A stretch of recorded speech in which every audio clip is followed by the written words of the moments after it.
बच्चों ये है हमारा फ्लूइड मैकेनिक्स का लेक्चर नंबर 2। पहला लेक्चर जो मैंने ऑलरेडी शूट किया है हुआ है, आपने जरूर देखा होगा। नहीं देखा है तो आप जाके अभी पूजा अकेडमी पे सर्च करके लेक्चर 1 फ्लूइड स्टैटिक का देखो, और उसको देखने के बाद ये लेक्चर देखोगे तो तुम्हें और अच्छा लगेगा। ठीक है, इस वाले लेक्चर के अंदर मैंने बोला था आपको कि लेक्चर 2 के अंदर मैं प्रेशर के बारे में डिस्कशन करूंगा। इससे पहले वाले लेक्चर के अंदर मैंने बच्चों डेंसिटी के ऊपर डिस्कशन किया था। डेंसिटी, रिलेटिव डेंसिटी, इन सब के बारे में न्यूमेरिकल के साथ क्वेश्चंस कराए थे आपको, क्योंकि मैंने बोला था कि फ्लूइड स्टैटिक वगैरह को पढ़ना है या फ्लूइड के बारे में जानकारी लेनी है तो हमको 2 टर्म को बहुत अच्छे से समझना पड़ेगा। पहला टर्म बच्चों क्या था?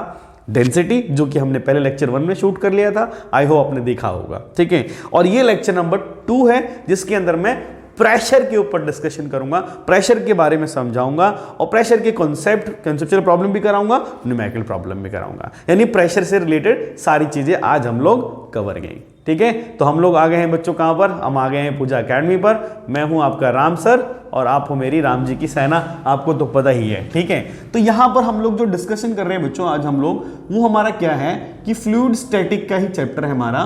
फ्लूइड स्टैटिक का लेक्चर नंबर 2, लेक्चर 2 में डिस्कस कर रहा हूं। ठीक है, और आज की जो शुरुआत होगी बच्चों प्रेशर से शुरुआत करेंगे। प्रेशर वगैरह क्या होता है? ठीक है, तो अगर बच्चों फ्लूइड स्टैटिक की बात कर रहा हूं मैं यहां पर, तो थोड़ा सा पॉइंट मैं एक चीज डिस्कस करना चाहूंगा प्रेशर स्टार्ट करने से पहले, प्रेशर के बारे में जानकारी देने से पहले। वो क्या चीज है कि सर फ्लूइड स्टैटिक जो वैलिड है, जो भी चीजें मैं कह रहा हूं, जो भी जितनी बातें मैं करूंगा वो किसके लिए वैलिड है बच्चों, है ना? तो ये क्या है, जो फ्लूइड होना चाहिए, फ्लूइड स्टैटिक जो वैलिड है हमारा, वो किसके होना चाहिए? फ्लूइड शुड बी आइडियल, है ना? यानी कि मैं सारी बातें करने वाला हूं किसके बारे में बच्चों? आइडियल फ्लूइड के बारे में बात करने वाला हूं। ठीक है, तो सर ये आइडियल फ्लूइड क्या होता है? आइडियल स्टूडेंट सुना है, आइडियल टीचर सुना है, आइडियल फ्लूइड क्या होता है? तो आइडियल टीचर तो भाई तुमने देखा ही होगा, है ना? तुम जानते ही होगे कौन होता है आइडियल टीचर, और आइडियल स्टूडेंट हम जानते हैं भाई, है ना? तो मतलब क्या है, दोनों चीजें दुनिया में एग्जिस्ट नहीं करती, सबको पता है कि ना 100% आइडियल टीचर हो सकता है, ना 100% आइडियल स्टूडेंट हो सकता है, सब रियल एग्जिस्ट करते हैं। तो वैसे ही ना तो 100% कोई बच्चों आइडियल फ्लूइड हो सकता है, लेकिन हम एक मैक्सिमम रेफरेंस दे देते हैं, एक मैक्सिमम रेफरेंस दे देते हैं कि ये कंसीडरेशन करेंगे तो हमारे लॉज प्रॉपरली क्या करेंगे बच्चों? वर्क करेंगे। इसीलिए हम लोग एक कुछ कंडीशंस रख देते हैं कि ऐसे ऐसी फ्लूइड होएगी तो सारे लॉ अच्छे से क्या हो पाएंगे? वैलिड हो पाएंगे, वरना फॉर्मूले में बहुत डेविएशंस आ जाएंगे। क्लियर है बात ये चीज? इसीलिए इस चैप्टर में जितने भी फ्लूइड के बारे में डिस्कशन होगा, प्रेशर पढ़ाऊंगा, आगे जाके आपका pressure variation due to depth आएगा, हॉरिजॉन्टल की वजह से आएगा, एंड लॉट ऑफ थिंग। ठीक, उन सब चीजों के अंदर ये बात का ख्याल रखना है कि प्रेशर कैसा, फ्लूइड कैसा होना चाहिए? आइडियल होना चाहिए, ideal fluid, but it does not exist in the nature, but still we are considering it for our conveniency to derive the equations and applying the formulas. Clear बात? तो इस चीजों के लिए हम लोग ऐसा कर रहे हैं। तो बात कर लेते हैं सबसे पहले किसके बारे में? आइडियल फ्लूइड के बारे में। तो यार आइडियल फ्लूइड है क्या चीज, है ना? इस दुनिया में जो चीज है ही नहीं वो है क्या चीज? ठीक है, उसके बारे में हम बात कर लेते हैं। तो बात कर लेते हैं आइडियल फ्लूइड के बारे में। प्रॉपर्टीज है इसकी बच्चों। पहला, कैसा होना चाहिए? जो आइडियल फ्लूइड होता है वो क्या होता है कि इनकंप्रेसिबल होता है। ये कैसा होता है बच्चों? इनकंप्रेसिबल। इनकंप्रेसिबल का मतलब क्या होता है बच्चों? कि अगर आप उसको प्रेस करो, दबाओ, तो दबना नहीं चाहिए, कंप्रेस नहीं होना चाहिए। जैसे मान लो कि मेरे पास एक कंटेनर है, इस कंटेनर के अंदर तुमने क्या भर दिया? कोई फ्लूइड भर दिया, और इसके ऊपर तुमने एक पिस्टन लगा दिया। क्या लगा दिया बच्चे? पिस्टन लगा दिया, and you are applying the external force on it, और आपका वॉल्यूम जो है वो क्या है? V है। यानी बट आपको ध्यान रखना है कि डेल्टा V शुड बी 0, है ना? It should not be compressed, है ना? चेंज इन वॉल्यूम कितना होना चाहिए? 0। अगर आपने उसको कंप्रेस किया और कंप्रेस होता है फिर आइडियल है। तो हम ये मान के चलते हैं, हालांकि थोड़ा बहुत हर चीजें कंप्रेस होती है, गैस भी कंप्रेस होती है, फ्लूइड भी थोड़ा सा कंप्रेस होती है, बट फ्लूइड के बारे में पढ़ रहे हैं हम लोग, तो इट शुड बी इनकंप्रेसिबल। अगर इनकंप्रेसिबल होगा तो हम उसको आइडियल मानेंगे। ठीक, दूसरा पॉइंट क्या होता है हमारा कि बच्चों होना चाहिए नॉन विस्कस, है ना? कैसा होना चाहिए? नॉन विस्कस मींस क्या बच्चों? जिसकी विस्कोसिटी, जिसकी क्या होनी चाहिए? विस्कोसिटी कितनी होनी चाहिए? 0 होनी चाहिए। विस्कोसिटी नहीं होनी चाहिए ना, कोई विस्कस नहीं चाहिए, कोई उसमें इंटरनल रेजिस्टेंस नहीं होना चाहिए, एक लेयर दूसरे लेयर के ऊपर इजीली फ्लो करे, कोई लेयर एक दो लेयर को रोके नहीं, उस चीज को हम लोग बोलते हैं नॉन विस्कस, यानी कि जिसकी विस्कोसिटी नहीं होनी चाहिए। अच्छा सर, नंबर 3, यूनिफॉर्म डेंसिटी होनी चाहिए, यूनिफॉर्म डेंसिटी होनी चाहिए, यूनिफॉर्म डेंसिटी, यानी अगर आप कोई फ्लूइड लेके चल रहे हो तो ऐसा नहीं होना चाहिए कि कहीं कुछ लेयर के अंदर अलग डेंसिटी है, अलग लेयर के अंदर ना, सारे फ्लूइड की एक यूनिफॉर्म डेंसिटी होनी चाहिए पूरी तरीके से, यानी डेंसिटी एकदम चेंज नहीं होनी चाहिए, वेरिएबल नहीं होनी चाहिए। तो अगर डेंसिटी वेरिएबल नहीं होगी तो उसको कहोगे यूनिफॉर्म डेंसिटी, यूनिफॉर्म डेंसिटी होनी चाहिए। ठीक है सर। उसके बाद अगर हम बात करें यहां पर तो इसका बोलते हैं बल्क मॉडुलस, बल्क मॉडुलस, ठीक ना, शुड बी इनफाइनाइट, इनफाइनाइट। इसका बल्क मॉडुलस जो होता है बच्चों, बल्क मॉडुलस वो इनफाइनाइट होता है। कैसे, इस बात को भी मैं जस्टिफाई करता हूं, समझाता हूं बच्चों, है कि नहीं। स्क्रीनशॉट लेते चलना, समझते चलना, मैं इसको यहां से साइड में रब कर देता हूं, देखना आप ध्यान से। अगर मैंने बोला है बच्चों, क्या बोला है यहां पर कि किसी का बल्क मॉडुलस जो है वो क्या, मतलब फ्लूइड का जो बल्क मॉडुलस होना चाहिए वो कैसा होना चाहिए, इनफाइनाइट। कैसे, इस बात को समझो कि वी नो दैट बच्चों, एक बात तुम्हें याद होगी यार, है ना, पिछले चैप्टर में हम पढ़कर आ रहे हैं। सर क्या पढ़ के आ रहे हैं, हम आ रहे हैं ये जो बल्क मॉडुलस है जिसको बी से या कई बार के से भी, कापा से भी दिखा देते हैं, अब मैं बी से दिखा रहा हूं यहां पर, तो इसका माइनस का P V upon delta we, ये फॉर्मूला होता है बल्क मॉडुलस का। और आपको पता है कि माइनस पी वी अपॉन में क्या आ गया, जीरो, क्योंकि हमको पता है कि delta we should be zero, यही पढ़ा था अभी हम लोगों ने, डेल्टा वी जीरो होता है। तो अगर डेल्टा वी जीरो हुआ इसका, तो बी यानी क्या आया इसका, सर इनफाइनाइट आ गया, इनफाइनाइट आ गया, है ना। तो यानी कि इसका जो बल्क मॉडुलस है वो कैसा होना चाहिए, इनफाइनाइट। अच्छा, इनफाइनाइट क्यों हो रहा है, क्योंकि सबको पता है कि डेल्टा वी जीरो है, तभी वो आइडियल फ्लूइड होएगा। ठीक। अच्छा सर, उसके बाद अगर मैं बोलूं यहां पर तो modulus of rigidity, modulus of rigidity, ठीक है ना, जिसको हम लोग ईटा से भी दिखाते हैं, वो कितना होना चाहिए, जीरो होना चाहिए। मॉडुलस ऑफ रिजिडिटी भी कैसा होगा, जीरो होना चाहिए। अब मॉडुलस ऑफ जीरो, ये जो रिजिडिटी है वो जीरो कैसे हो गया, जीरो कैसे हो गया, तो ऐसे हो गया क्योंकि मैं कह रहा हूं इसके अंदर का जो शीयर स्ट्रेस होता है, कैसा होता है, शीयर स्ट्रेस, वो कितना होता है, जीरो। शीयर स्ट्रेस कितना होगा, जीरो होगा। तो जो शीयर स्ट्रेस होता है, तुम्हें याद होगा थोड़ा सा बच्चों, मैं सॉलिड स्टेट का एक पॉइंट लिख देता हूं, थोड़ा बहुत अगर तुम्हें याद ना आ रहा हो तो मैं थोड़ा सा कोशिश करता हूं तुम्हें याद दिलाने की। मान लो ये फिक्स है, इसको थोड़ा सा ऐसे हम फोर्स लगाकर इस तरीके से डेविएट करते थे, इसको डेल्टा एक्स बोला करते थे, इसको हम लोग एल बोला करते थे, ये हमारा थीटा हो जाता है। तो अगर शियर स्ट्रेस निकालते हैं तो भाई हमारा जो फॉर्मूला होता है ऊपर में क्या होता है, हमारा शियर स्ट्रेस हो गया, शियर स्ट्रेस हो गया, अपॉन में क्या बच्चों, शियर स्ट्रेन होता है। शियर स्ट्रेन कैसे निकालते हैं, आपको याद होगा, डेल्टा एक्स अपॉन में क्या लिखते हैं हम लोग, एल लिखते हैं, ठीक है ना। ये हमारा एक फॉर्मूला होता है। तो बच्चों अगर मैं कहता हूं कि शियर स्ट्रेस ही जीरो हो गया, तो भाई एक बात बताओ, शियर स्ट्रेस जीरो हो जाने के बाद क्या आएगा, ईटा। तो ईटा यानी कि बल्क मॉडुलस कैसा आ गया, जीरो। अच्छा, शियर स्ट्रेस का मतलब ये, इसके जो टेंजेंशियल फोर्स लगाते हो आप, इसका मतलब ये मैं कह रहा हूं, जो टेंजेंशियल फोर्स लगा रहे हो। तो तुमने देखा है बच्चों कभी ऐसा देखा है, कैसे हो गया, इसको थोड़ा सा जस्टिफाई करता हूं। ऐसा तो कभी नहीं हो सकता ना कि एयर है, एयर के अंदर तुमने क्या किया, नीचे से फिक्स करके ऐसे शियर स्ट्रेस लगा दिया। एयर के ऊपर से ऐसे फोर्स लगा सकते हो क्या, नहीं। कोई चाकू लो, कि चाकू से एयर काट दोगे क्या, ऐसे बोलो कि चाकू है, चाकू से तुमने एयर काट दी, नहीं हो सकता, क्योंकि शियर स्ट्रेस अप्लाई नहीं हो सकती, है कि नहीं। वो फ्लूइड है, पानी है, पानी के ऊपर ऐसे चाकू लेके ऐसे काट सकते हो क्या, नहीं काट सकते। ऐसा हो सकता है क्या, नहीं। सॉलिड के साथ हो सकता है, बिल्कुल हो सकता है। तो इसका मतलब क्या है भाई यहां पर, कि शियर स्ट्रेस अप्लाई नहीं होता। जब शियर स्ट्रेस अप्लाई नहीं होता तो मॉडुलस ऑफ रिजिडिटी कितना जाता है, जीरो हो जाता है। क्या जाता है, जीरो हो जाता है। बड़ी सिंपल सी बात है कि नहीं। तो मेरे ख्याल में ये बात समझ में आ रही है आपको कि ये जो मैंने 5 प्रॉपर्टीज लिखी है यहां पर, 1 2 3 4 और ये क्या बच्चों, 5, ये ध्यान रखने वाली बात है। ये सारी की सारी वैलिडिटी किसके लिए रहती है बच्चों, आइडियल फ्लूइड के लिए रहती है। तो हम जो भी पढ़ाई कर रहे हैं वो किसके लिए कर रहे हैं, आइडियल फ्लूइड के लिए बात कर रहे हैं, ठीक है ना बच्चों। ध्यान रखना इस बात के लिए कि आइडियल फ्लूइड किसे कहते हैं। दिमाग में कभी भी क्वेश्चन आ जाए आइडियल फ्लूइड और कोई तुमसे बोले सर ये मिलेगा कहां, तो सर ये मिलेगा ही नहीं ये नेचर में मिलता ही नहीं है ना, बट इसके आसपास का जो कोई फ्लूइड हो सकता है उसको हम मान लेते हैं। तो कंडीशंस होती है हमारी, जिस कंडीशन को हम लोग मान के चलते हैं तो हमारी कन्वीनियंस होता है हमारे समझने में, ठीक है ना। तो आई होप ये आइडियल फ्लूइड का चक्कर समझ में आ गया। अब आइडियल फ्लूइड के बाद अब नंबर आता है मोस्ट इंपॉर्टेंट थिंग, जो इस चैप्टर का सबसे बड़ा हीरो है, वो है बच्चों क्या, प्रेशर। क्या चीज है, प्रेशर। तो यार हमने क्या करना है कि छोटी क्लासेस में जो हम थे, हम जब 9th क्लास में 10th क्लास में पढ़ते थे, 8th क्लास में से मेरे ख्याल में प्रेशर का टर्म आना शुरू हो जाता है। तो हम लोगों ने बच्चों को शुरू में हम यही पढ़ा देते हैं, बता देते हैं, टीचर ज्यादातर बता देते हैं कि भाई प्रेशर क्या होता है, तो फोर्स अपॉन में एरिया।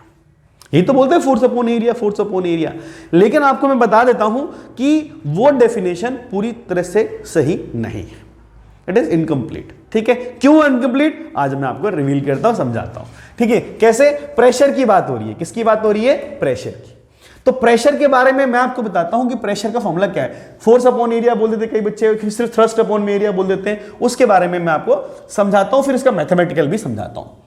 तो प्रेशर को क्या बोलते हैं हम लोग, तो प्रेशर को बोलते हैं क्या, thrust, thrust acting perpendicularly, perpendicularly per unit area. ठीक है ना, पर यूनिट एरिया। ठीक है, उसको बच्चों हम लोग क्या कहते हैं, क्या बोला मैंने, thrust acting perpendicularly per unit area. ठीक है ना, ऑफ जो भी ऑब्जेक्ट होगा, इज कॉल्ड, ठीक है, इज कॉल्ड प्रेशर। प्रेशर तो यानी कि अगर मैं बोलूं यहां से क्या चीज, तो प्रेशर को लिख दूंगा तो क्या लिख दूंगा बताओ, ऐसे लिखूंगा ना, थ्रस्ट अपॉन में क्या लिख दूंगा, एरिया लिख दूंगा। बट अगर मैं इसको मैथमेटिकली लिख रहा हूं, सुनना ध्यान से भाई, यहां से समझने वाली बात है, अगर मैं क्या लिख रहा हूं मैथमेटिकली, तो प्रेशर इक्वल टू एफ लिखूंगा, परपेंडिकुलर अपॉन में एरिया लिखूंगा। अगर मैं सिर्फ ये लिख देता हूं P equals to F upon में ए, है ना, तो हम इसको थोड़ा इनकम्प्लीट मानते, गलत मानते, इनकम्प्लीट इंफॉर्मेशन है। तो फोर्स जो होना चाहिए वो परपेंडिकुलर होना चाहिए। अच्छा, दिमाग में कई बार आता है सर ठीक है एफ परपेंडिकुलर क्या है, तो मैं बोल रहा हूं फोर्स एक्टिंग परपेंडिकुलरली, परपेंडिकुलरली, है ना, to the surface, to the surface, surface के परपेंडिकुलर होना चाहिए। किसके परपेंडिकुलर होना चाहिए, सरफेस। जो एरिया होगा ना, एरिया यानी सरफेस, है ना, सरफेस, सरफेस के परपेंडिकुलर होना चाहिए। यानी देखिए बच्चों का दिमाग एक्स्ट्रा चलने आता, कई बार बोलते हैं सर एरिया का भी तो डायरेक्शन होता है, एरिया ऊपर लगा दिया, फोर्स नीचे लगा दिया, एंगल 180 डिग्री हो गया। नहीं, इस कंफ्यूजन से बाहर निकल जाओ। मैं बोल रहा हूं यहां पर कि एफ परपेंडिकुलर है किसके, एरिया से भी बढ़िया वर्ड का है, force acting perpendicular to the surface, surface के परपेंडिकुलर होना चाहिए। अगर वो सरफेस के परपेंडिकुलर है तो वो वाला फोर्स लोगे आप और अपॉन में क्या रखोगे, एरिया, तो क्या निकल कर आएगा, प्रेशर। तो प्रेशर का फॉर्मूला यही है। और जो एफ परपेंडिकुलर है उसी को हम लोग थ्रस्ट बोलते हैं, नेट फोर्स को थ्रस्ट बोलते हैं। थ्रस्ट कुछ नहीं होता, एक पॉइंट पर नेट डायरेक्शन में नेट फोर्स कितना लगता है उसको थ्रस्ट बोलते हैं, वही हमारा फोर्स की तरह ही काम करता है। Thrust is a force. तो ये बताओ जरा मुझे इसकी यूनिट क्या हुई, अगर मैं इसकी यूनिट निकालना चाहूंगा तो यूनिट कैसे निकलेगी बताओ जरा एक बार। तो यूनिट निकलेगी sir Newton per metre square. इसका न्यूटन हो गया, इसका metre square, Newton per metre square हो गया। अच्छा, मैं कुछ बातें और भी बता देता हूं कि अदर कन्वर्जन यूनिट्स साथ साथ लिख देता हूं ताकि आपके दिमाग में बातें हमेशा रहें। जैसे 1 ATM इक्वल टू कितना होता है भाई, तो 1 ATM की, यानी ATM की जब भी बात करोगे यहां पर, तो ATM कितना है, तो 1.01 into 10⁵ Newton per metre square के बराबर होता है। अच्छा सर, बिल्कुल सर। अच्छा, मैं क्या कहता हूं कि यही न्यूटन पर मीटर स्क्वायर लिखा है ना, यानी कि इसको हम लोग 1.01 इंटू 10⁵ पास्कल के बराबर लिख सकते हैं। इसका मतलब क्या हुआ कि इसका मतलब ये हुआ कि 1, यहां मैं लिख देता हूं, सही साइड में लिख दो, यहां बॉक्स में यहां लिख देता हूं, इधर साइड में क्या चीज कि 1 newton per metre square equal to 1 pascal के बराबर होता है। सही है, बड़ी इंपॉर्टेंट बातें बता रहा हूं। 1 ATM, जो 1 ATM मैंने लिखा है यहां पर, वो क्या 760 सेंटीमीटर के बराबर होता है, या 760 हम लोग लिखते हैं millimetre of mercury column. 76 centimetre, ये बच्चों कितना होगा 76, और ये 760 मिलीमीटर ऑफ मर्क्यूरी कॉलम, और यह 760 टॉर के बराबर होता है। तो ये सारी यूनिट्स किसकी है? प्रेशर की ही यूनिट्स है।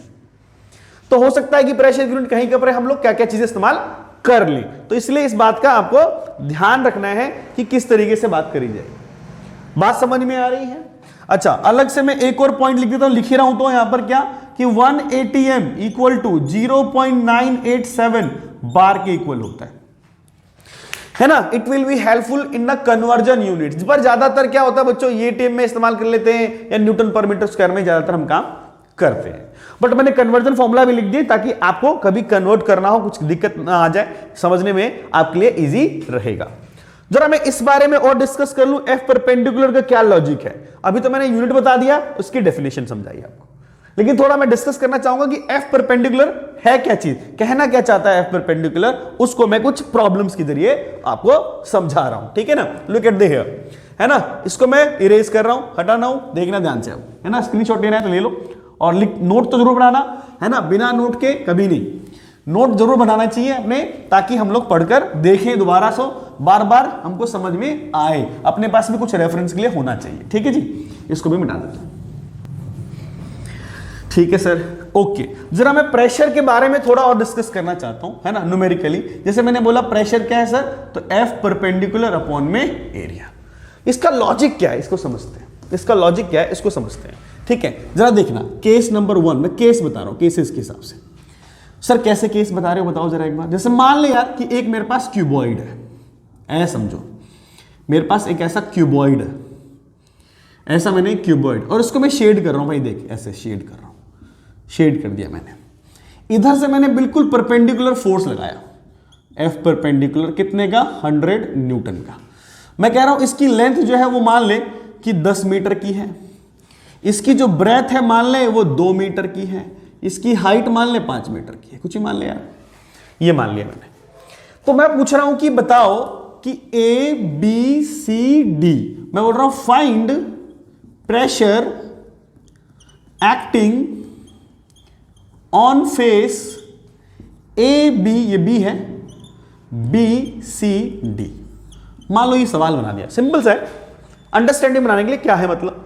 तो तुम ये बताओ कि ये जो फोर्स लग रहा है, मैं इसको परपेंडिकुलर पता है क्यों कह रहा हूं, क्योंकि जैसे मान लो ये मेरा फोन है, ये दीवार है, तो इस दीवार पे जो फोर्स लग रहा है ना, इस सरफेस के ये वाला फोर्स जो है ऐसे परपेंडिकुलर, तो ये परपेंडिकुलर, ये जो है परपेंडिकुलर किसके है, इस सरफेस के, इस सरफेस पे ऐसे आ रही है परपेंडिकुलर, ठीक है। तो मैं इसी फोर्स को ले सकता हूं।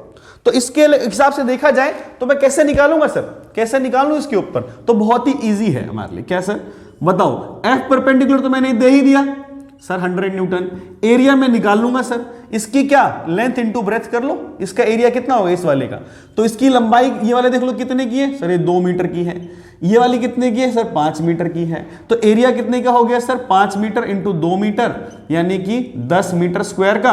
और अगर मुझे प्रेशर निकालना है तो सर एफ परपेंडिकुलर अपॉन में ए कर लो, तो 100 अपॉन में 10 आ गया, यानी कि 10 Newton per metre square, 10 Newton per metre square, खत्म हो गया। इस फेस का प्रेशर निकल आया, बिल्कुल सर।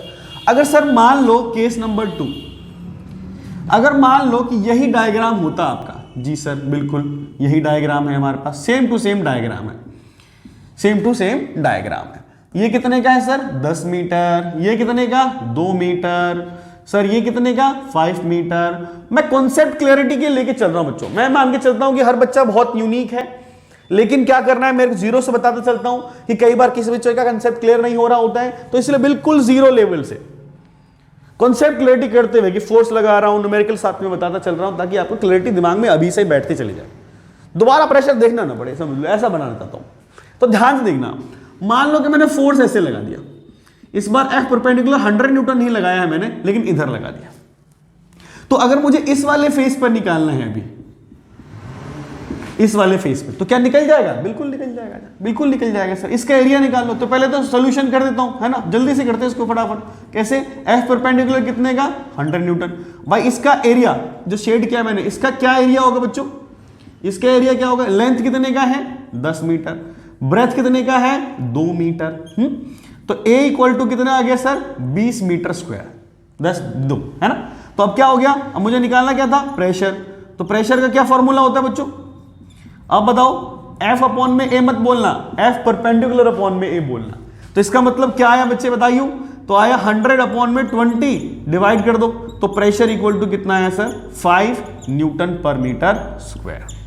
तो देख रहे हो 100 न्यूटन का फोर्स लगा रहा हूं, तो इधर देखो, यहां देखो, इधर लगाया मैंने प्रेशर तो 10 आ रहा है, और इधर लगाया तो प्रेशर कम आ रहा है कि नहीं आ रहा है, आ रहा है। तो इससे मैं एक चीज समझाना चाह रहा था, वो क्या समझाना चाह रहा था, यहां फ्रेम में जरा देखना एक बार, क्या कह रहा हूं कि भाई अगर एरिया ज्यादा होता है तो प्रेशर कम होता है, अगर एरिया कम होता है तो प्रेशर ज्यादा होता है। इस बात को समझ लो, इस बात को समझ लो।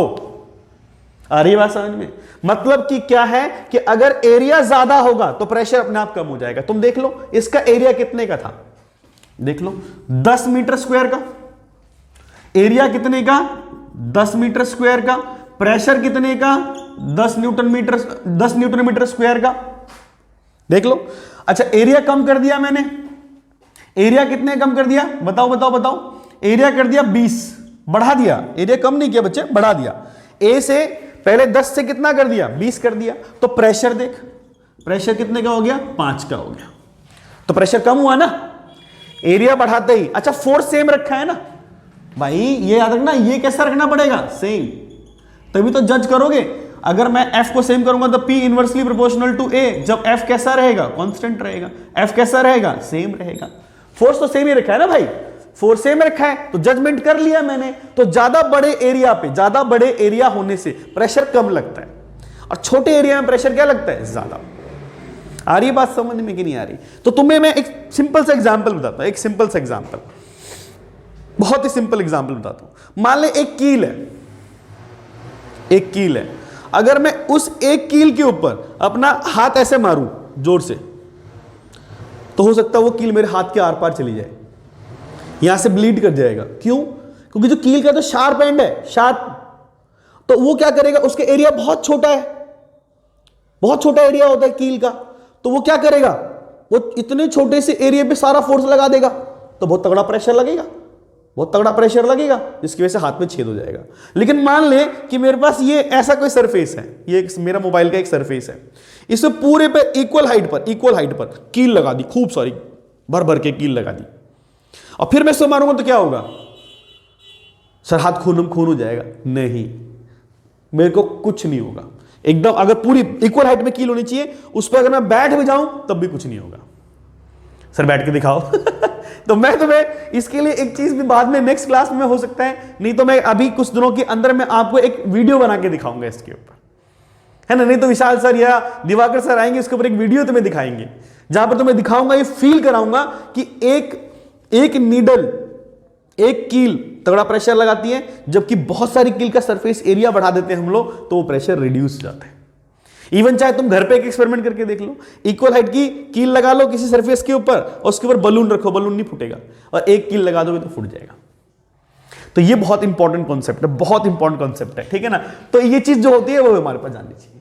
इसके लिए हमने छोटी क्लासेस में कुछ एग्जाम्पल्स भी पढ़े होते हैं, जैसे ट्रेन होती है, ट्रेन की जो पटरी होती है, तो ट्रेन की पटरियों पे जब गाड़ी ऐसे मतलब ट्रेन चल रही होती है, तो ट्रेन जो पटरियां भी होती है, तुमने देखा होगा पटरियों के बीच में ऐसे लक्कड़ लगा के रखते हैं, लक्कड़ नहीं तो वुडन ब्लॉक्स लगे रहते हैं, देखा होगा पटरियों पे। अरे सुबह सुबह देखा होगा तुमने, कभी गए होगे ट्रेन में तो है, कभी आते जाते देखा होगा। सर सुबह क्या, हमने तो जब भी देखा है ट्रेन में तो कोई मोर बना रहता है वो मोर नहीं देखना, तुमने देखा होगा पटरियों के बीच में, पटरियों के बीच में क्या होता है, लक्कड़ लगी रहती है। ध्यान से देखना, नहीं देखा तो ध्यान से देखना क्यों होता है। तो भाई जो ट्रेन है, वो ट्रेन का इतना हैवी वेट है, ज्यादा फोर्स लगाती है, तो उसका सरफेस एरिया बढ़ाने के लिए, पटरी तो पतली है ना भाई, तो उसको जोड़ जोड़ के हम उसके एरिया बढ़ाते हैं, जोड़ा रहता है ना, दोनों पटरियों से जुड़ा रहता है वो, तो उसका सरफेस एरिया बढ़ाते हैं, जिससे प्रेशर रिड्यूस हो जाता है। जो डैम्स बने होते हैं, डैम्स बड़े बड़े डैम बनते हैं, वो चौड़े बनाए जाते हैं, उनकी एरिया बहुत ज्यादा कर देते हैं। क्यों? जिससे प्रेशर कम हो जाता है। छोटे छोटे एग्जांपल्स हैं, जैसे हमारे बैग है, तुम बैग लेते हो तो बैग का जो स्ट्रैप होता है वो चौड़ा होता है क्योंकि तुम पीछे क्या करते हो, बस्ता लेते हो, बैग लेते हो, तो बैग में वजन होता है, कंधे पे प्रेशर कम आए हैं, इसलिए स्ट्रैप चौड़ा कर देते हैं। तो एरिया बढ़ाने से हमेशा प्रेशर कम होता है। एरिया बढ़ा दोगे प्रेशर कम हो जाएगा। एरिया बढ़ाने से प्रेशर क्या होता है, रिड्यूस हो जाता है। ये बात आपको ध्यान रखनी है, ठीक है भाई। क्या ये एग्जाम्पल से ये बात क्लियर हो गई? प्रेशर कैसे निकाल रहे हैं एफ परपेंडिकुलर के हिसाब से, और एरिया वाला कॉन्सेप्ट भी समझा दिया मैंने। अब एक बहुत ही इंटरेस्टिंग बात समझाता हूं। इस एफ परपेंडिकुलर लिखने के एक जो असली पर्पज है वो समझ में आ जाएगा आपको। कैसे, अभी बताता हूं। इसको मिटा देता हूं, ठीक है, इसको मिटा देता हूं। तो ध्यान से समझे, है ना, कॉन्सेप्ट भी सीखें और डेली लाइफ के प्रैक्टिकल, है ना। क्योंकि बच्चों आपने देखा होगा, है, आप पूजा एकेडमी की चैनल पर आप देख रहे हो कि हम लोग क्या करते हैं, एक्सपेरिमेंट विद फन करने लगे हैं आपके लिए। एक्सपेरिमेंट विद फन से क्या होता है कि जो छोटे बच्चे तुम्हारे भाई बहन होंगे वो भी इंस्पायर होंगे, है ना, देखेंगे साइंस का फन, देखोगे तुम कि साइंस कितनी इंटरेस्टिंग है। सिर्फ और सिर्फ वो किताब कॉपियों में नहीं, बाहर की जिंदगी में उतार के देखोगे। तो धीरे धीरे जो एक्सपेरिमेंट्स आते रहेंगे, आपको एंटरटेन भी करते रहेंगे, सिखाते भी रहेंगे। फन के अंदर तुम चीजें सीख जाओ, इससे बढ़िया अचीवमेंट हम सारे कम्युनिटी ऑफ टीचर्स के लिए इससे बढ़िया और कुछ भी नहीं है कि तुम फन में सीख गए चीजों को। देखोगे, कमेंट करना अच्छा लग रहा है कि नहीं लग रहा है, ठीक है, अच्छा ही लग रहा है मुझे तो पता ही है ना, पर फिर भी आप कमेंट जरूर करें। कमेंट करते हो तो हमें अच्छा लगता है। क्लियर हुई बात ये चीज? तो ये बात आ गई। तो मैं एफ परपेंडिकुलर के बारे में बोल रहा था कि एफ परपेंडिकुलर कैसा है, उसके बारे में कैसे लॉजिक बताता हूं, समझते हैं। बहुत बढ़िया एक केस लेके मैं तुम्हें बताता हूं। जैसे बच्चे मान ले कि मैं कहता हूं कि मेरे पास ना एक, मान लो कि ऐसा एक ऐसा सरफेस है सीधा, है ना, ये ग्राउंड है, ये ग्राउंड है, ये ग्राउंड है, ये सरफेस है सीधा, ये भी एक सरफेस है। ये लो फोर्स मैंने इस बार ऐसे तिरछा लगा दिया, ये लो फोर्स, ये फोर्स है एफ, ठीक है जी सर। तो अगर मैंने ये फोर्स लगा दिया और ये वाला जो एंगल है मान ली थीटा है, ठीक, तो मैं कहता हूं बताओ कि इस पर प्रेशर कितना लग रहा होगा। प्रेशर किधर से कैसे निकालोगे, प्रेशर का फॉर्मूला मैं पहले इसका मतलब तरीका समझा देता हूं कि फॉर्मूला कौन सा लगेगा। तो मैंने फोर्स लगाया इधर, तो क्या बच्चों फोर्स के यहां पर दो कंपोनेंट बन सकते हैं, क्योंकि तिरछा लगा दिया ना फोर्स तुमने, है ना, ऐसा लगा, ऐसे तिरछा लगा देते तो कंपोनेंट बन जाते फोर्स के। तो कंपोनेंट लगा तो ये थीटा होगा, तो बच्चों ये भी थीटा ही होगा, सबको पता है सर। तो ये एफ है, तो ये क्या हो जाएगा सर, ये हो जाएगा सर आपका एफ साइन थीटा, और ये क्या हो जाएगा एफ कॉस थीटा। तो ये एफ कॉस थीटा होगा तो इसका कंपोनेंट इधर भी आएगा। तो ये वाला कंपोनेंट ये जो है ना पैरेलल है ना भाई, तो एफ कॉस थीटा कहां आ रहा है सर, नीचे आ रहा है। ये वाली चीज इस तरफ है तो इस तरफ भी चलेगी, इस तरफ भी, इस तरफ मान सकते हो यहां पर एफ साइन थीटा। तो एफ साइन थीटा कहां आ रहा है, इधर आ रहा है। तो तुम्हें पता चल रहा होगा कि जो एफ साइन थीटा है वो इस सरफेस के परपेंडिकुलर है। तो एफ परपेंडिकुलर कौन है, इस दीवार के परपेंडिकुलर कौन सा फोर्स है। ये फोर्स तो खत्म हो गया ना भाई, इस फोर्स को तो मैंने तोड़ दिया दो हिस्सों में, इस फोर्स को तो मैंने दो हिस्सों में तोड़ दिया, ये खत्म, ये फोर्स बन गया, ये फोर्स बन गया। अब सिर्फ इन दोनों फोर्स को देखो, इन दोनों को, है ना, ये चीज पैरेलल है तो ये भी चीज ऐसे बराबर होगी, ये वाली चीज इसके बराबर होगी, रेक्टेंगुलर कंपोनेंट। तो बताओ कि डायग्राम में देखकर कि इस दीवार के कौन सा परपेंडिकुलर फोर्स है जो परपेंडिकुलर 90 डिग्री पे लग रहा है। तो सर लग रहा है एफ साइन थीटा। देख लो ये परपेंडिकुलर है इस दीवार के परपेंडिकुलर, और ये तो पैरेलल हो गया। तो जो एफ पैरेलल है वो कौन है सर, वो एफ कॉस थीटा है, वो दीवार के सहारे ही लग रहा है। तो प्रेशर ये जनरेट करेगा, प्रेशर यहां से जो प्रेशर बनेगा मतलब जनरेट होगा वो ये करेगा, और ये क्या करेगा तो सर ये आपका टेंजेंशियल स्ट्रेस पैदा करेगा। जो पैरेलल फोर्स होता है वो तो टेंजेंशियल स्ट्रेस, शियर स्ट्रेस बनाने लगेगा, और ये प्रेशर बनाएगा। तो अगर मैं यहां से प्रेशर लिखूं एफ परपेंडिकुलर अपॉन में एरिया, तो एफ परपेंडिकुलर क्या लिखूंगा, तो लिखूंगा एफ साइन थीटा अपॉन में एरिया। इसका ये होगा फॉर्मूला। अगर मैं ये न्यूमेरिकल बना देता, जैसे कि तुम मान लो मैं इसको, क्योंकि एग्जाम में तो न्यूमेरिकल बना के देते हैं हम लोग, जैसे मान ले कि मैंने ये कहा कि भाई ये एंगल जो है वो 37 डिग्री का है, ये मान ले 10 न्यूटन का है, और ये इसका एरिया जो है वो मान लेते हैं 2 मीटर स्क्वायर का एरिया है इसका ये। तो मैं बोल रहा हूं कि फाइंड प्रेशर, ये कह रहा हूं तो प्रेशर कैसे निकालोगे? तो सर निकाल देंगे भाई, क्यों नहीं निकाल देंगे, बड़ा खत्म सा है। या तो चलो ऐसे सीधा सीधा फॉर्मूला लगा दो, या तो सीधा सीधा क्या लगा दो, फॉर्मूला, वो कंपोनेंट तोड़ देंगे हम इसके। तो P इक्वल टू क्या बताया मैंने, F परपेंडिकुलर और अपॉन में F परपेंडिकुलर अपॉन में एरिया। तो यहां क्या है बच्चों, F साइन थीटा अपॉन में एरिया। फोर्स कितने का लगाया तुमने, 10 न्यूटन का। एंगल कितने का है, 37 का। एरिया कितने का है, 2 मीटर स्क्वायर का। तो ये बताइए 10 हो गया, साइन 37 कितना होता है, साइन 3/5 अपॉन में 2। इसको काट दे, 5 2 जा 10, 2 से 2 कट गया, कितना आ गया, 3 न्यूटन पर मीटर स्क्वायर। तो ये सारा का सारा जो 10 न्यूटन है वो पूरा फोर्स नहीं लगा पाएगा। एक तो फॉर्मूला याद करके कर लिया, नहीं तो मैं क्या करता, वही करता, 2 कंपोनेंट तोड़ देता ऐसे ऐसे। ये 37, तो ये भी कितने का, 37। तो ये हो जाता तेरा कितना, 10 साइन 37। 10 का मतलब 10 ही, साइन 37 का मतलब यहां तोड़ देता हूं, देखो 10 का मतलब है इसका कितना, 3/5 काट दे, कितना आ गया, 6 न्यूटन। इस तरफ का फोर्स जो आएगा वो कितना आएगा, 10 cos 37। 10 cos 37, 10 इंटू में 4/5 काट दे इसको, 2 कितना हो गया, 8 न्यूटन। तो इधर कितने का लग रहा है, 6 न्यूटन का। परपेंडिकुलर वाला बच्चों 6 न्यूटन का। तो 6 न्यूटन का परपेंडिकुलर प्रेशर क्या होता है, F परपेंडिकुलर अपॉन में एरिया, 6 बटे में एरिया कितने का, 2, वही 3 न्यूटन पर मीटर स्क्वायर। या वहीं तोड़ के कर लो या डायरेक्ट फॉर्मूला लगा दो, पर वो तोड़ना आना चाहिए, ज्यादा बेटर है। तो क्या F परपेंडिकुलर का लॉजिक समझ में आ रहा है कि F परपेंडिकुलर क्यों बोल रहा हूं, मतलब से F परपेंडिकुलर यानी जो सरफेस के परपेंडिकुलर होगा वही प्रेशर जनरेट करेगा, जो पैरेलल होगा वो तो आपका टेंजेंशियल स्ट्रेस जनरेट करेगा, टेंजेंशियल स्ट्रेस जनरेट करेगा। आ रही है बात समझ में कि नहीं आ रही? आ रही है। जैसे एक एग्जांपल में और समझाता हूं, ठीक है ना, एक एग्जांपल में और समझाता हूं। प्रेशर आपको बहुत बढ़िया समझाऊंगा, है ना, नोट कर लेना इसको स्क्रीनशॉट लेकर। प्रेशर में आपको बहुत बढ़िया समझा दूंगा, ऐसा समझा दूंगा कि तुम्हें मजा ही आ जाएगा, ठीक है ना। अच्छा एक बात और ध्यान रखना इसके अंदर, अगर तुमसे बोले कि भाई प्रेशर जो है वो कैसी क्वांटिटी है, प्रेशर क्वांटिटी कैसी है, क्वांटिटी कैसी है, मतलब कि आई मीन टू से क्वांटिटी कैसी है का मतलब कि भाई ये जो क्वांटिटी है वो कैसी, स्केलर है कि वेक्टर है, तो स्केलर क्वांटिटी है। कैसी क्वांटिटी है, स्केलर। क्यों, क्योंकि क्या होता है, pressure acts in all direction. जैसे मान लो कोई कंटेनर है, कंटेनर के अंदर यहां पे कोई पॉइंट है और तुम प्रेशर लगाओगे तो प्रेशर हर डायरेक्शन में लग जाएगा। प्रेशर जब भी लगता है तो हर डायरेक्शन में, मान लो कि सरफेस पे लगा रहे हो तो वो हर डायरेक्शन में लग जाएगा, हर डायरेक्शन में। इसीलिए इसको आइसोट्रॉपिक बोलते हैं,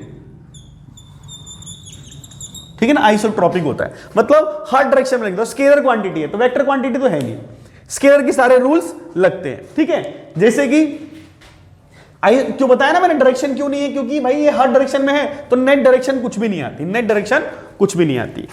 जैसे मैं आपको ये तो समझ में आ गया, आपको एक छोटा सा पॉइंट था मैंने बता दिया क्वांटिटी के बारे में। अब मैं ये चाहता हूं आपको, जैसे मान लो कि तुम्हारे पास एक ऐसा ब्लॉक है, समझो आप प्रेशर को समझा रहा हूं, और मैंने मान लो इधर से फोर्स लगा दिया, सपोज करो ऐसे फोर्स लगा दिया, ये मान लो एंगल थीटा है, ये हो गया ABCD, ठीक, सही है सर।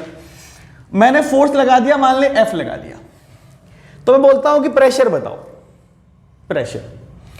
तो प्रेशर मैं कैसे निकाल सकता हूं, जरा बताओ जरा, प्रेशर मैं कैसे निकाल सकता हूं। याद रखना कि ये 3D बॉडी है, थोड़ा फेस जो है वो कुछ इस तरीके से बना देता हूं मैं, है ना, इस तरीके का ऐसे फेस, ताकि तुम्हें समझ में आए कि भाई 3D बॉडी है। कैसी बॉडी है, 3D बॉडी है।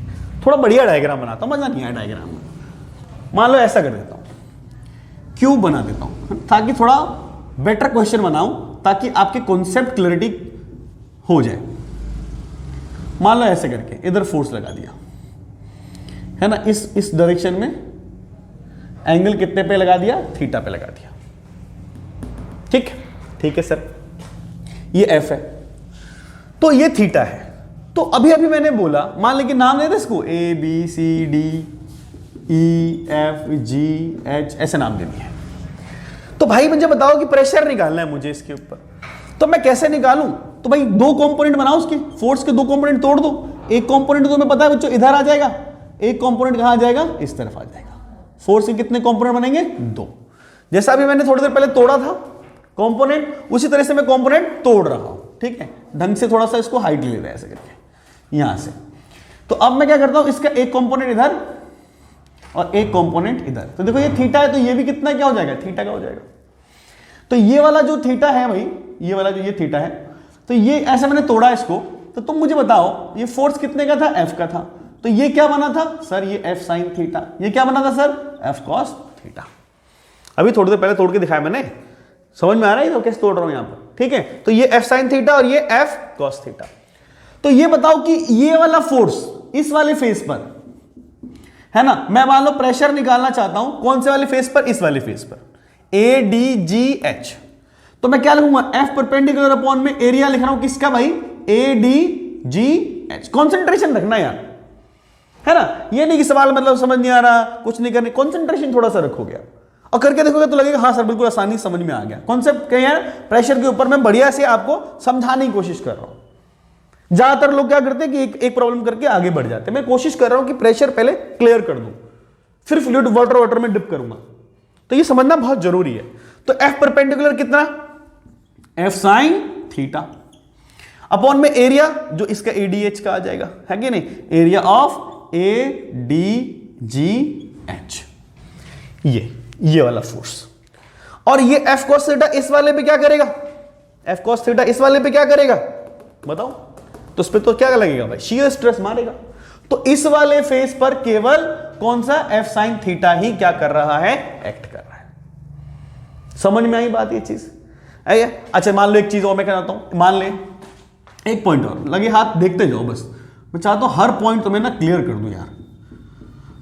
मान लो कि एक फोर्स जो है मैंने ऐसे लगा दिया, वर्टिकल एक्सिस के साथ ये एंगल है थीटा पे लगा दिया F, इसके 2, ठीक है ना। अब भाई बताओ मेरे को कि कितने कंपोनेंट बनाओगे इसके? वही 2 कंपोनेंट बनाओगे। कौन कौन सा कंपोनेंट बनाओगे बताओ जरा? सर एक इधर बनाओगे, एक इधर बनाओगे। ये थीटा है तो ये भी कितना होगा? थीटा। ये क्या बोलोगे? ये F है तो सर वही बोलेंगे हम, F जो ये जाएगा सर, ये आपका F sin थीटा हो जाएगा और ये क्या हो जाएगा? F cos theta. अब बताना प्रेशर का फॉर्मूला, अब बताओ प्रेशर का फॉर्मूला। तो सर इस बार तो ये वाला तो इसके पैरेलल हो गया फेस के, इस बार ये परपेंडिकुलर हो गया भाई। इस फोर्स के जो ये फोर्स जो मैं लगा रहा हूं ना तिरछा, ये जो मान ले फोन है मेरा, इसके ऊपर मैं जो ऐसे तिरछा फोर्स लगा रहा हूं तो सारा फोर्स तो लगेगा नहीं। इस फोर्स के 2 कंपोनेंट बन जाएंगे, एक इस डायरेक्शन में और एक इस डायरेक्शन में। इसमें कौन चला गया? साइन थीटा, तो वेस्ट हो गया, शियर स्ट्रेस बना रहेगा। ये यहां पर आएगा तो परपेंडिकुलर फोर्स लगाएगा, तो ये परपेंडिकुलर फोर्स लगाएगा तो F परपेंडिकुलर अपॉन में एरिया, तो क्या लिखूं? F cos थीटा अपॉन में। इसीलिए हम F परपेंडिकुलर बोल रहे हैं, सिर्फ और सिर्फ F नहीं बोला हमने। अच्छा अगर हम सिर्फ F बोल देते तो बच्चे के दिमाग में कंफ्यूजन आ जाएगा। कैसे? कि मैं यहां पर जो भी फोर्स रखूंगा वो सीधा फोर्स रख देगा, अपॉन में एरिया रख देगा। लेकिन क्लैरिटी कैसे आई कि नहीं सर फोर्स नहीं रखना, फोर्स नहीं रखना, क्या रखना है? फोर्स का वो कंपोनेंट जो सरफेस के परपेंडिकुलर है। क्या बोला मैंने?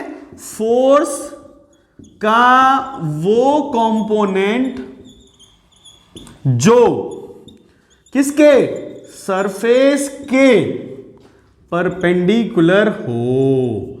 यह है हमारी टैगलाइन आज की, यही हमारा मंत्रा, यही है हमारा हीरो आज का।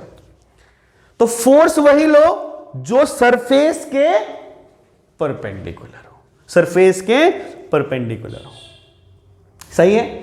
बोलो, है ना। जैसे मान लो अगर मैं तुम्हारे सामने एक सवाल बना के दूं, अभी चुटकियों में बता दोगे तुम इसका आंसर। मान लो ऐसे बनाया मैंने कहा सर ये 37 डिग्री, मान लो 100 न्यूटन, इसका मैं एरिया कह देता हूं, मान ले 50 मीटर स्क्वायर का एरिया है। तो परपेंडिकुलर का पता होना चाहिए भाई। ऐसे लग रहा है तो इस बार इस F परपेंडिकुलर कहीं यहां कहीं आएगा, तो कितना आएगा सर F परपेंडिकुलर? तो सर F cos थीटा, वही 37। तो सीधा सीधा फॉर्मूला लगा दो, P equal to F perpendicular upon area, यानी F cos theta upon A। अरे समझा के बता रहा हूं, समझ जाओ। F का मतलब कितना? 100, cos 37। अपॉन में एरिया कितना 50, तो P इक्वल टू कितना 100, cos 37 कितना होता है, तो 4/5, काट दिया इसको 20, तो अपॉन में कितना आ गया 50, कितना है 80/50, काट दो इसको, तो P इक्वल टू कितना आ रहा है 8/5 आ रहा है, डिवाइड करोगे तो 1.6 समथिंग, क्या चीज, Newton per metre square. Clear? क्या कॉन्सेप्ट क्लियर हो रहा है, नहीं हो रहा है? ये सारी चीज मैंने एक ही पॉइंट को क्लियर करने के लिए बोला है, सारे न्यूमेरिकल सारे कॉन्सेप्ट, किसको, इस चीज को, ये क्या कि फोर्स का वो कंपोनेंट जो सरफेस के परपेंडिकुलर हो, क्या करता है, वही प्रेशर बनाता है, बाकी प्रेशर नहीं बनाते। क्लियर है? तो बच्चों इस वीडियो के अंदर हम लोगों ने प्रेशर को सिर्फ समझा है कि प्रेशर क्या चीज है। समझ में आ रही बात ये कि प्रेशर का कौन सा कंपोनेंट लेंगे, परपेंडिकुलर कंपोनेंट लेंगे, किसके, सरफेस के परपेंडिकुलर। क्लियर होगी बात ये चीज? मैं अगले लेक्चर में क्या करूंगा, मैं जानबूझ के प्रेशर को तोड़ तोड़ के पढ़ा रहा हूं। क्या कर रहा हूं कि भाई एक लेक्चर में यहां पर सिर्फ प्रेशर क्लियर कर लिया, अगले लेक्चर में मैं क्या लेकर आ रहा हूं, लेकर आऊंगा मैं आपके लिए कि प्रेशर का वेरिएशन देखेंगे हम लोग, variation of the pressure due to fluid, जिसमें हाइट की वजह से देखेंगे, हॉरिजॉन्टल रेंज की वजह से देखेंगे। क्लियर होगी बात ये चीज? तो आज ये आप इसको प्रैक्टिस कर लेना, आप बताना आपको कैसा लगा। Thank you.